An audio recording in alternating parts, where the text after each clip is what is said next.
Hi friends, ನಮಸ್ತೆ. ನಾನಿವತ್ತು soya cutlet ಮಾಡುವುದನ್ನು ಹೇಳಿಕೊಡುತ್ತೇನೆ.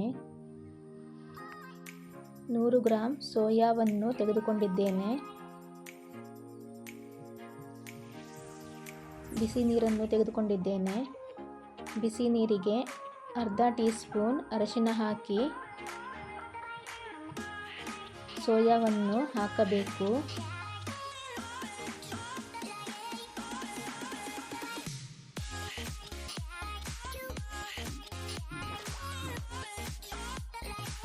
ಹದಿನೈದು ನಿಮಿಷ ಹಾಗೆ ಬಿಡಬೇಕು.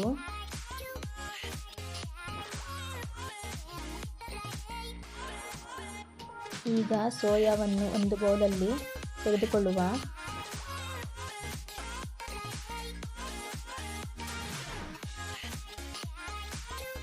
ಬೌಲಲ್ಲಿ ತೆಗೆದುಕೊಂಡು ಆಗಿದೆ. ಸ್ವಲ್ಪ ಸೋಯಾವನ್ನು ಕೈಯಲ್ಲಿ ತೆಗೆದುಕೊಂಡು ಚೆನ್ನಾಗಿ ಹಿಂಡಿ ನೀರಿನಲ್ಲಿ ಹಾಕಬೇಕು. ಹೀಗೆ 2 ಸಾರಿ ತೊಳೆಯಬೇಕು. ಸೋಯಾವನ್ನು ತೊಳೆದುಕೊಂಡು ಆಗಿದೆ. ಮಿಕ್ಸಿ ಜಾರಿಗೆ ಸೋಯಾವನ್ನು ಹಾಕಿ ತರಿಯಾಗಿ ರುಬ್ಬಿಕೊಳ್ಳಬೇಕು. ಈಗ ರುಬ್ಬಿಕೊಂಡು ಆಗಿದೆ.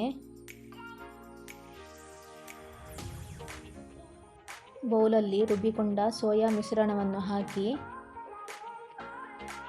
1 ಈರುಳ್ಳಿ ಸಣ್ಣಗೆ ಕಟ್ ಮಾಡಿ ಹಾಕಬೇಕು.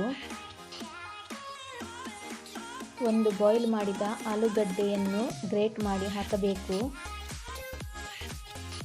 2 ಕಾಯಿ ಮೆಣಸು ಚಿಕ್ಕ ಕಟ್ ಮಾಡಿ ಹಾಕಬೇಕು.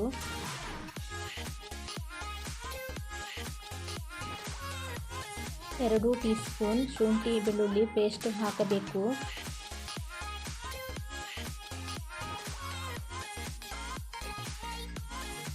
ಅರ್ಧ tea spoon garam masala powder,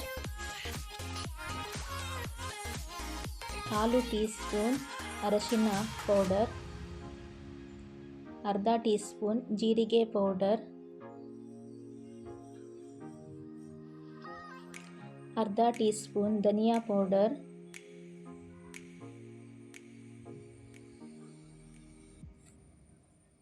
ಸ್ವಲ್ಪ ಕೊತ್ತಂಬರಿ ಸೊಪ್ಪು ಕಟ್ ಮಾಡಿ ಹಾಕಬೇಕು.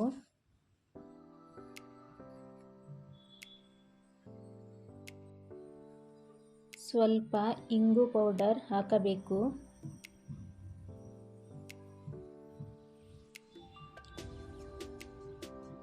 ರುಚಿಗೆ ಉಪ್ಪು ಹಾಕಿ ಮಿಕ್ಸ್ ಮಾಡಬೇಕು.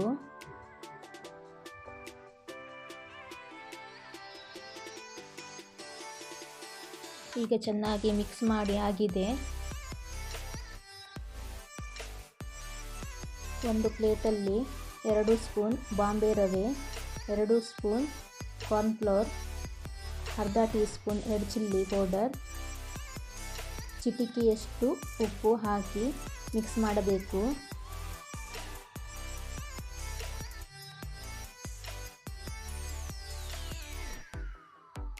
ಈಗ ಸೋಯಾ ಮಿಶ್ರಣವನ್ನು ಹೀಗೆ ಸ್ವಲ್ಪ ಕೈಯಲ್ಲಿ ತೆಗೆದುಕೊಂಡು ರೌಂಡ್ ಶೇಪ್ ಮಾಡಿ ರವೆಯ ಮಿಶ್ರಣದಲ್ಲಿ ಮಿಕ್ಸ್ ಮಾಡಬೇಕು. ಈಗ ಮಿಕ್ಸ್ ಮಾಡಿ ಇಟ್ಟಿದ್ದೇನೆ.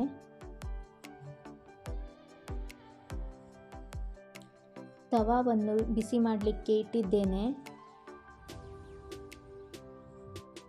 ಸ್ವಲ್ಪ ಎಣ್ಣೆ ಹಾಕಿ ಎಲ್ಲ ಕಡೆ ಎಣ್ಣೆಯನ್ನು ಸ್ಪ್ರೆಡ್ ಮಾಡಬೇಕು. ಈಗ ಕಟ್ಲೆಟನ್ನು ಒಂದೊಂದೇ ತವಾದಲ್ಲಿ ಬಿಡಬೇಕು.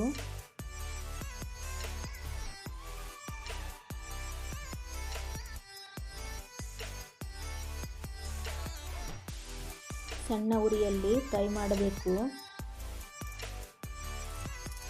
ಈಗ ಇನ್ನೊಂದು ಸೈಡನ್ನು ಫ್ರೈ ಮಾಡಿಕೊಳ್ಳುವ.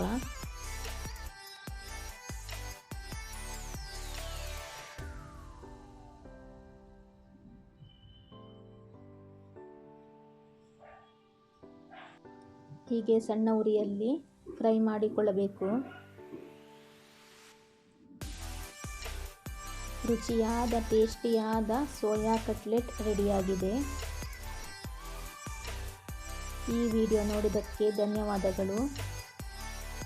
ಈ ವಿಡಿಯೋ ಇಷ್ಟವಾದರೆ ಲೈಕ್ ಮಾಡಿ, ಕಮೆಂಟ್ ಮಾಡಿ, ಸಬ್ಸ್ಕ್ರೈಬ್ ಮಾಡಿ, ಶೇರ್ ಮಾಡಿ. ಬಾಯ್ ಎಲ್ಲರಿಗೂ.